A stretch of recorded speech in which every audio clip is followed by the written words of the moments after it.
My name is Michel-Lyn, and I am a PAOC Global Worker in Harare, Zimbabwe. Let me take a few minutes and introduce myself to you. I grew up going to church and I got saved when I was maybe 3 or 4 years old. I was at home in the bathroom brushing my teeth, and I told my mom that I wanted to accept Jesus. God called me to be a missionary when I was 20 years old. After I graduated from high school, I ended up taking 2 years off before going to college because I wasn't sure what God wanted me to do with the rest of my life. During that first year off from school, I went on an exchange program. I had a couple of odd experiences where I thought that God might be calling me to be a missionary, and I tucked those experiences in the back of my brain. And then when I returned home at the beginning of my second year off, I prayed and asked God to confirm if He wanted me to be a missionary or not. I prayed that in September, and then in October, my church hosted Firehouse conference. So there were young people from lots of different churches there. In one of the plenary sessions, the speaker asked us to pair up with someone that we didn't know and pray for each other. I did get paired up with a girl from my church, Brandy, but I didn't really know her as she was much younger than I was. She was about 13 and I was 20. She poured out her heart of teenage angst with all of the things that she would like prayer for. Then she asked me, "What would you like prayer for?" I thought about it for a moment, and then I told her that life was pretty good, and I couldn't think of any prayer requests at that moment, when all of a sudden, out of the blue, she blurted out, "I could see you being a missionary." And I said, "Well, all right then." And so that was my call to missions.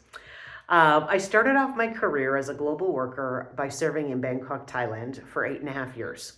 I taught English at the church's tutorial school, and I built relationships with my students to try to share the gospel with them. I was also involved with a university outreach called English Clinic, where students could come and practice their English with me for free, also with the goal of friendship evangelism. As you can imagine, after 8.5 years, there are lots and lots of stories from my time in Thailand. I'll just share one with you, though, which is my favorite.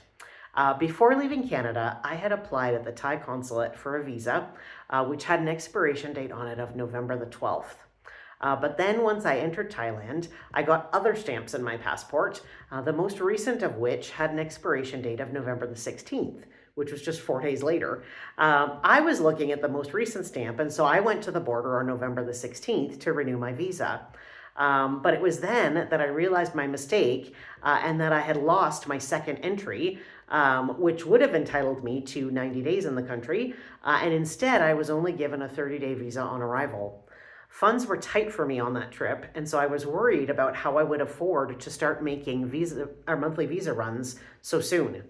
The next month, when I was checking into a hotel on the Burmese border, the front desk clerk asked me if my visa expired sometime in the new year. And I told her, "No, my visa expires today."